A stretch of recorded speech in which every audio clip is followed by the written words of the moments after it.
Hello, everyone, and welcome to Momentum Boost. I am your host, Adrienne Gold Davis, and I'm just delighted to be with you this evening. So, we're continuing our theme of peace and wholeness in the home. And tonight, we are specifically focusing on nurturing ourselves for the sake of our children. This is a very important and relevant topic, especially today, given all the additional stressors that parents have coming our way on a daily basis. I think all parents and caregivers can attest to the fact that when we're stressed ourselves, it's even more difficult to nurture those that we're supposed to be caring for. If we're feeling uptight, if we're overwhelmed, if we're feeling unsettled, how can we adequately support our children? That's the question. And it's critical that we learn to take care of ourselves and develop appropriate coping mechanisms when we're in times of stress, so that we can model positive, productive behavior for our children. So there is a power in controlling ourselves and in self-control in general that often comes down to simply holding our tongues or speaking purposefully and not reactively. Rabbi Kook, who was the first chief rabbi of Israel, once famously said, "I don't speak because I have the power to speak. I speak because I don't have the power to remain silent."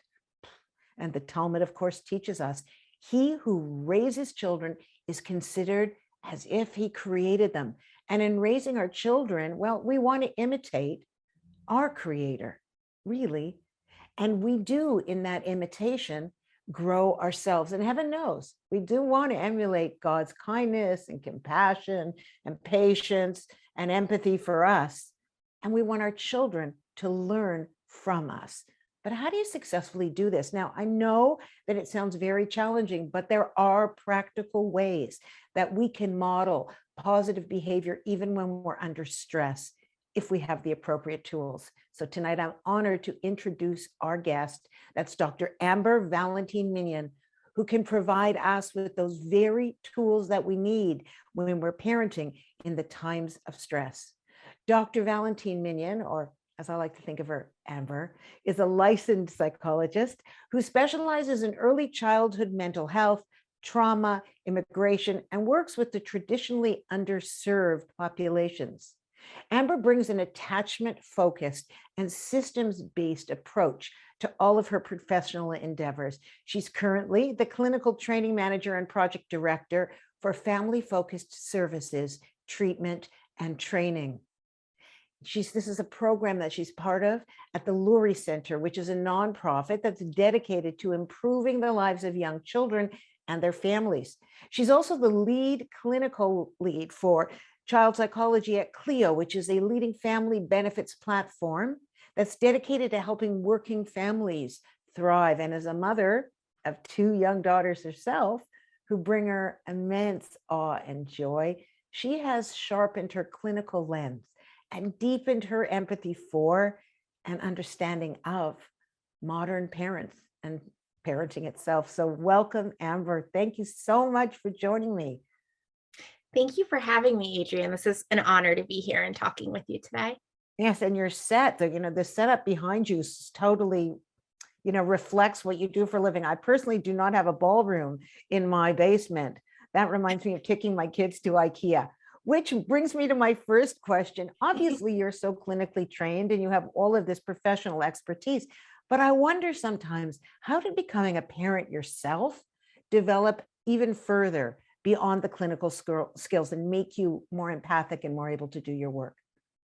I love that question, Adrienne, because for me, I think that becoming a parent has just added another layer or another lens that I use when I'm listening and thinking about how to word things or ask things to parents and caregivers in a way that lived experience has informed equally as trained or educational experience. Can you give me an example of one of those things? Sure. So one example is just understanding a little bit more the complexity that underlies so many of the questions that we ask. So we ask a lot about early childhood development, and it ranges from immediate things that like an APGAR score or difficulties with breastfeeding, trouble with feeding in general, what age kids were toilet trained or not, all sorts of things. And from an educational perspective, I've always understood the why behind those questions, but from a lived experience, I've been able to learn how to ask and listen with a much more empathetic ear and really thinking about what information am I trying to get? What might that be like for that caregiver that I'm talking to?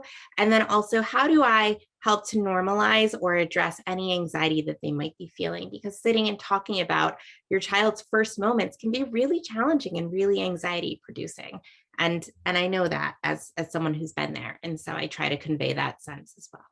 Well, what I don't understand is, are you saying that the APGAR score, which is the score that a baby gets when they're born based on their color and their ability to cry and all of that, the fingers and toes and that whole bit, and nursing and toilet training, that those things might be the birthplace of problems that you're having now?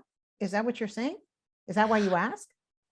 Not necessarily the birthplace, but it can be an indicator. It can be a glimpse into the meaning or the experience, the reaction that a parent had when those things came up, right? So if I hear that someone was having difficulty with nursing and they were devastated and they cried for days and eventually had to switch formula, and they felt they had this whole narrative about what that meant for them and what that meant for them as a mother, that tells me so much. And those themes, unless there was some sort of intervention, probably continue throughout the lifetime, versus someone who has a very different story, who said, you know what, I did the best I could. Maybe breastfeeding wasn't for me, and happily gives their baby some formula, right? Those two children and mothers are going to have very different trajectories. And so knowing what that looked like, those early moments, is really revelatory for me as a child and family clinician. Wow, but it's not the same as blaming the mother. I mean, there used to be a trend, like if something was wrong with a kid, you blame the mother, right? For how many years did they say autism was the result of a mother who didn't bond properly? So you're not talking about that. You're talking about an indication of the dynamic between the child and the parent, and the idea that perhaps the child picked up on the mother's anxiety even as a baby, and that creates a dynamic. Is that what you're saying? Yes, and there's so much more, right? Like the child can pick up on the parent's anxiety, sure. But if a child is having difficulties with nursing, that's anxiety producing, right? So that child is impacting their parent from the very moment that they're born. And the parent is responding. And then that all is connected. It's all a cycle. And so there's absolutely no blame, right? Parenting is challenging. There are moments that are so scary, so worrisome. And your response in that moment is a reflection of where you are and your connection to and your deep and profound worry for your child. And it's also informed by who you are, what you're bringing to the parenting paradigm, and what expectations you might have. And so it's all just information. There is no good or bad judgments made. It's just helping me to better understand your and your child's dynamic. Amazing. You know, when we talked earlier, before we came on live on this broadcast, you were talking about a principle called co-regulation. So I need you to run me through that again. Explain it to me. Why is it important? Why is it at a crux, cornerstone of the work that you do? Co-regulation. Great. Co-regulation. So many times people aren't aware of the way in which kids develop emotionally. And that's in the context of relationship, right? They learn so much from being with their parents or caregivers, and they learn so much in seeing and hearing how they're processing and holding emotions. And they learn so much in how we respond to their emotions from the very first moments that they're alive. There's this cycle and this relatedness where they do something and we respond, they do something else. And so there's this dynamic dance that's happening. And yet, at many points in children's lives, we decide you need to handle your emotions over there. Like you need to fix that emotion I can't anymore and you need to do it separate. When in reality, it's all about you both regulating together. That's why we term it co-regulation. So the idea that your child's feeling isn't happening independent of you and outside of you, but rather it's in relationship with you and with the others around them. And so co-regulation means that, especially if you're in a moment where maybe you're having some difficulties, right? It's not about you regulating yourself, and it's not about your child regulating themselves. It's about you doing it together in a dance. And when you're able to engage in something to help calm yourself or diffuse the tension, it has an effect on your child. And then the way that they respond can help create a cycle where you're both able to engage in the same sort of diffusion technique. Okay, what's a diffusion technique? Oh, sure. So sometimes this tension builds, or a feeling, anything builds. And a lot of times with emotions, we think of like a window, right? Mhm. So within this window, there's all sorts of healthy levels of an emotion. Sometimes people think that a certain emotion is bad or not healthy, but that's not based on any science, right? They're all emotions are just that. They're feelings, they're emotions, they're human, and they're all fine in and of themselves. But when we exceed this window where either our emotions get too high and just are uncontrollable, that can be unhealthy. Or if our emotions are just, we're really shut down, not experiencing the right levels of arousal or typical levels of arousal, that can be another cause for concern. But once you're in that window, they're all fair game.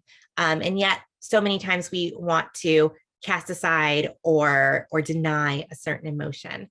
And so, regardless, in this window, tension or an emotion can start to build to the point where it goes above the window and becomes harmful or becomes uncontained. And so, this diffusion is really bringing it back into the window and possibly lowering it to a level where it could be therapeutic or something that you can work with, discuss, play around, depending on the child's age. So And I understand. So essentially, you're saying you're not saying to your kid, "Cut that out right now. You got nothing to cry about. Stop crying. What's going on with you?" Or in my late beloved father's famous line, "I'll give you something to cry about." Right? It's not slamming the window shut. It's just making sure that it's at the appropriate space. But Amber, here's my question. Every individual parent, their window that they allow to their child is going to be related to the window size that their own parents gave them, right? So yes, what is 100%. an objective window? How do you know if your kid's losing it? I mean, one of my girlfriends could not tolerate her child having a tantrum in public. It was for her, it was the end of the world. But I was like, yeah, get over yourself. Let's go. We have to go, right? So it depends what you can tolerate. So tell me, what makes us believe? I guess by the time somebody comes to you, the window is too wide, right? The reactions are dangerous. But is it relevant?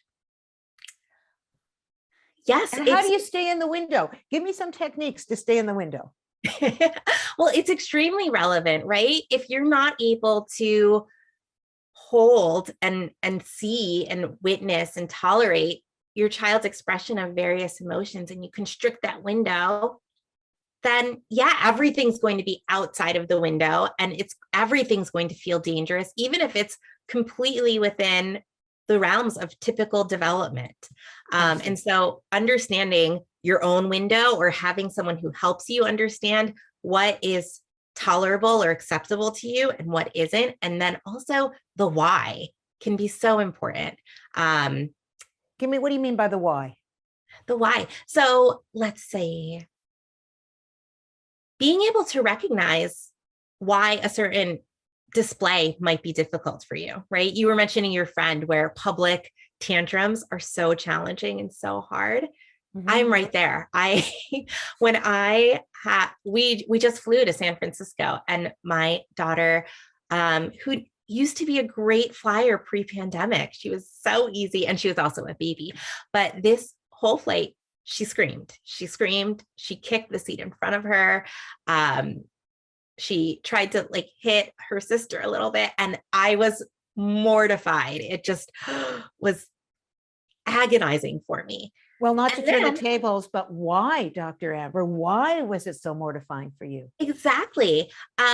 What wound up happening was that in that moment, I paused. I think I said something to the effect of, you know what? I'm going to take a break. This isn't really helping or working.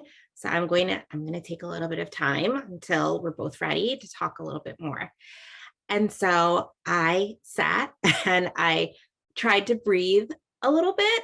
And I thought a little bit about what was going on, how worked up I was getting, how I was going back and forth with her. And in that moment, I was able to regulate myself a little bit more. And I was able to start thinking clearly.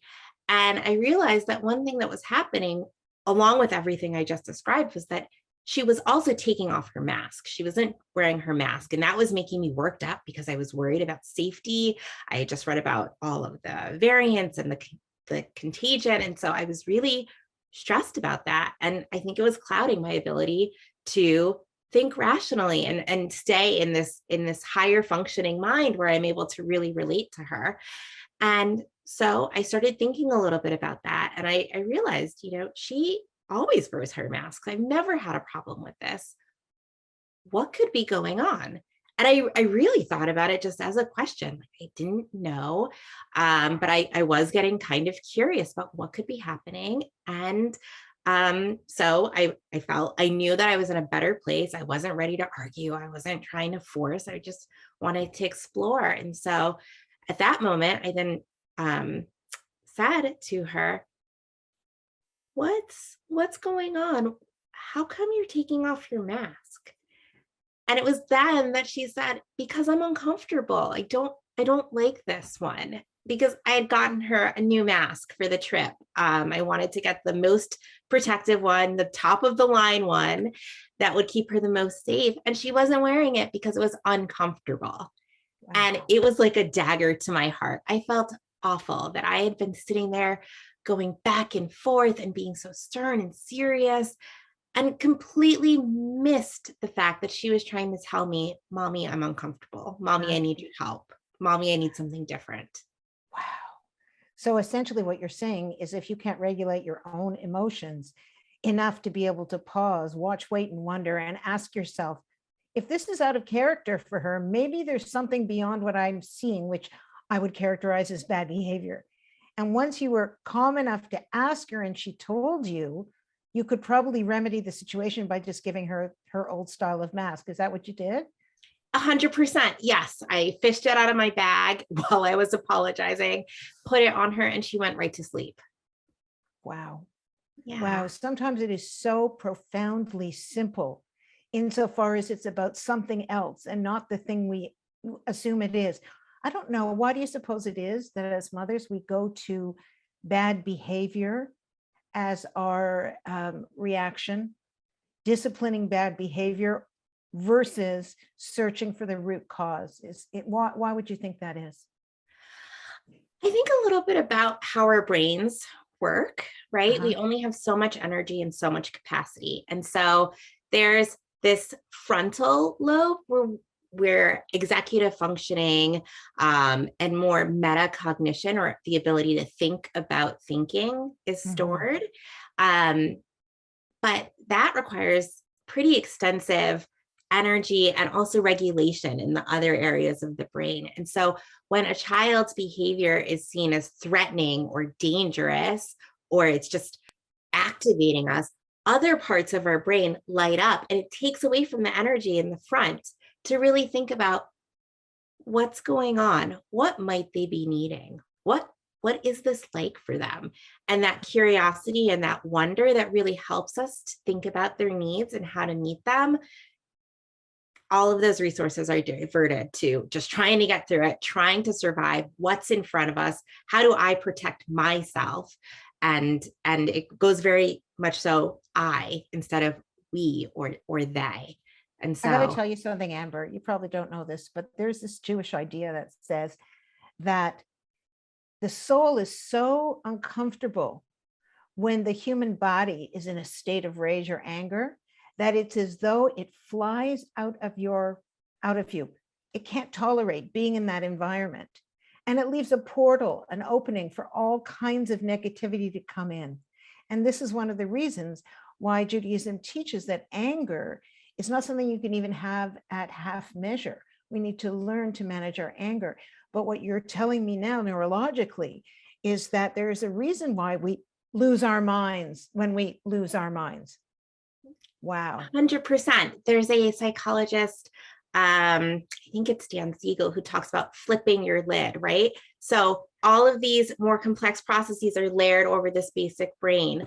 But then when something comes along, and that's how we go through life, right? We're able to kind of reason, we're able to empathize and relate and regulate our own emotions. But then something comes along and it's a really strong stressor, or it's very threatening, and we flip our lid, and then we only get this most basic brain that isn't able to do all of those really important emotionally relatable or regulating things. And we're just kind of trying to survive and really focused on the immediate, the present, and our own feelings. And that's what happens when a child's behavior is too much for us or overwhelms us. We flip our lids and we're not able to parent as our best selves and really think about how we can support them. Wow. And you know, something I'm thinking about what you're saying is that if you were working with a mother and a child and you were trying to help the mother not flip her lid, I think it would be very useful and a way of getting rid of guilt, which is so unproductive when you're trying to change, by explaining to them that what's happening to them physiologically is making it difficult for them. So they have to do the work before and practice what it looks like to stay in that executive function when you're parenting. Wow. That for me, that is, you just flipped my lid. I think so many times we want to have this control where we can stop their behavior, we can stop their feeling and make them feel better. And a lot of times we can't. And being with them is a part of that co-regulation, and that learning that I can have my feelings and I can still be loved. I can still be held. I can still be with people who care about me, and we'll get through it. And that's a crucial lesson when we think about things like anxiety disorders, depression. All of those stem from this inability to be in an emotion and then regulate it. And so if we as parents are able to show kids that a feeling is just a feeling and we'll get through it together, that's huge. That is such a protective factor. And it's so important for your relationship as well. That's huge. But what about when the kid wants something that you're saying no to and their freak out is because you said no? Does it work in the same way? Yes, right? So sometimes that pause might look like stopping the engagement, right? Like, I want this. No, you can't have it, but I want it. You said I could have it. I want it. I want it. Pause, maybe with a breath, saying, I'm not going to argue about this. I'm noticing that my heart's beating a little bit faster. I'm going to take some breaths, and then on to the next step of shifting, right? And so many times after you've had that back and forth, or after you've had a difficult moment, the temptation is, we've got to talk about what happened right now. We have to solve this right now. And that so many times is counterproductive, because you're already both probably in a heightened state of feeling. And as adults, we've had a little bit more experience at being able to regulate our emotions. So we can do it faster than kids oftentimes, and teens. And so we might be ready to talk, but they might not be. They might still be having their emotional state, and being able to recognize that and not try to unpack what happened or solve it and fix it is really important. And we're talking about kids, but this relates to so many relationships, right? Like recognizing that you both might be in different places and waiting until you're in a place where you both can talk and speak about what happened or not speak, right? It might be through play, it might be through movement. And so many times we have this expectation that it's got to be talking and it has to be right after so we can wrap it up. But shifting sometimes and taking a break from whatever the stressor was, whatever the situation was, is much more beneficial, because then you can come back to the topic at hand and really be in a place of understanding and empathy and be more regulated, be more grounded in yourself. Wow. So this is a real paradigm shift. You know, people say all the time, never go to bed angry, but you should go to bed angry if it prevents you from opening your mouth and saying something you can never take back, right? So this idea of not having to solve everything in the moment, even on an airplane, when you have to sit with the discomfort and the potential embarrassment that your kid is losing it and everyone around you hates you, but your relationship with your kid is more important than what they think about you, and your relationship with yourself is more important. Whoa, that's a big deal. And you know, we just got a question came in. What about teenagers? Do you have to feel what they're feeling to show them that you're there to support them? How do you have to feel what they're feeling?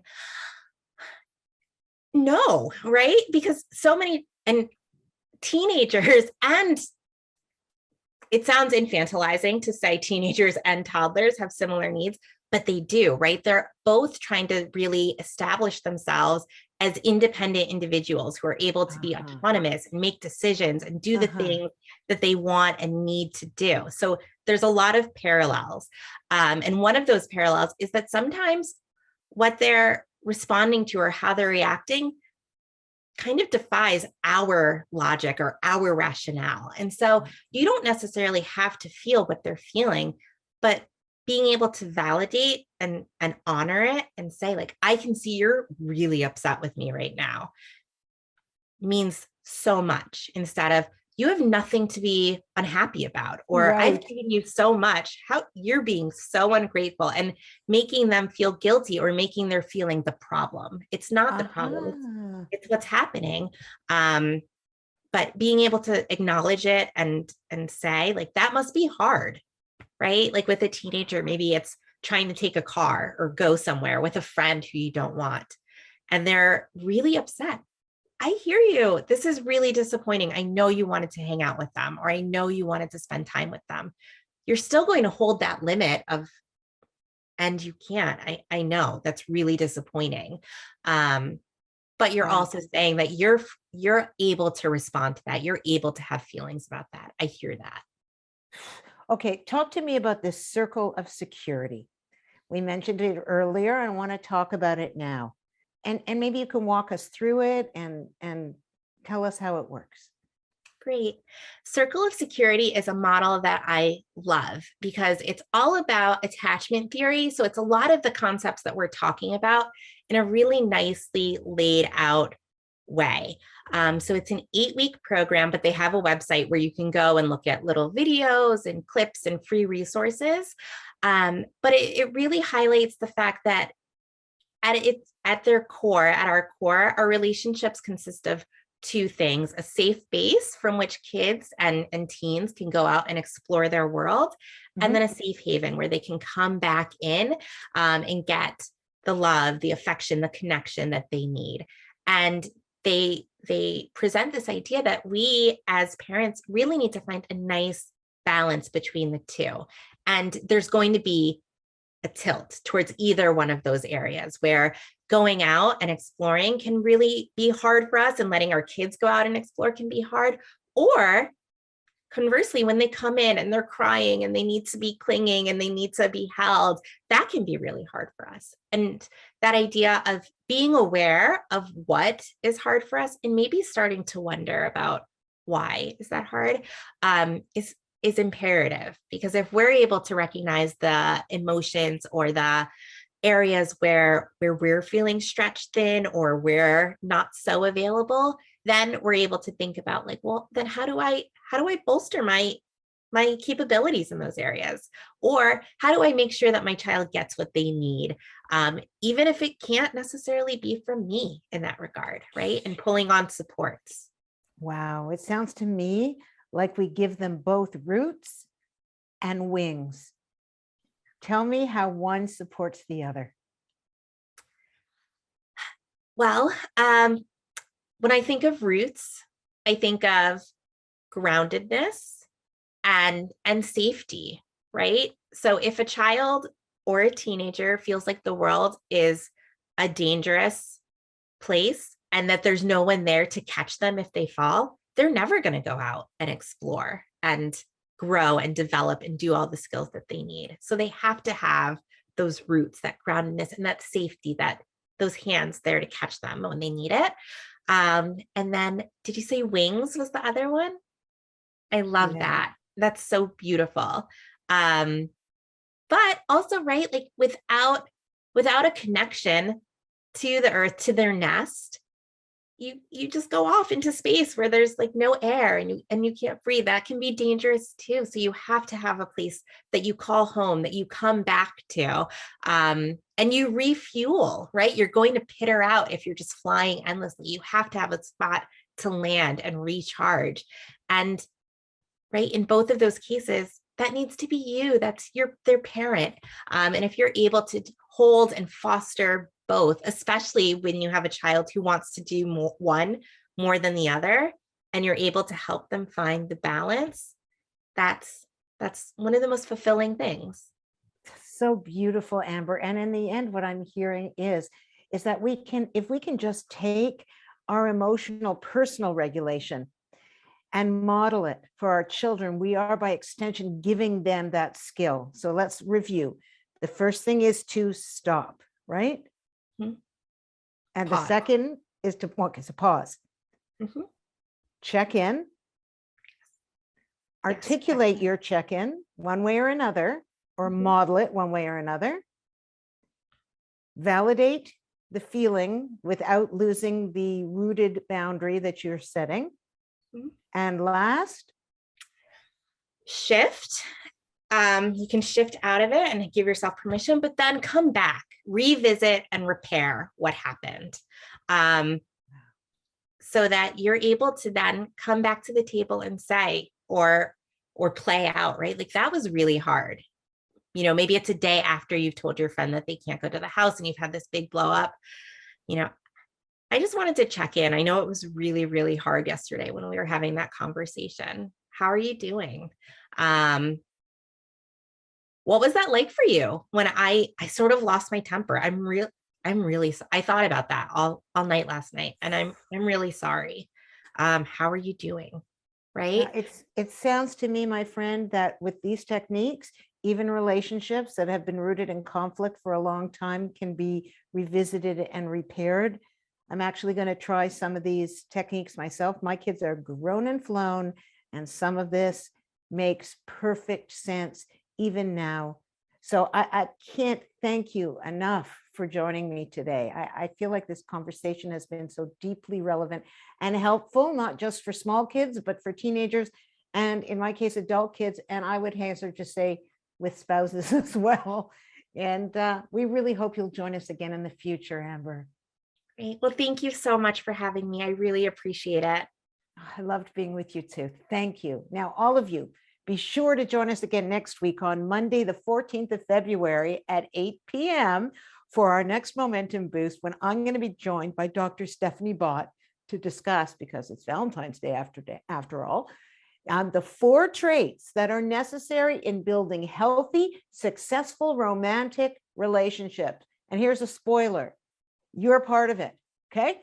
So from me, Adrienne Gold Davis, and from all of us at Momentum, please remember, as we learn and grow together, that the highest form of wisdom is always kindness. Thanks, everybody.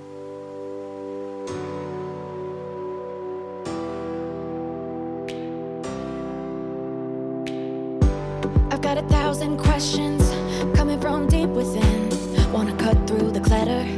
I need to know that my next move matters.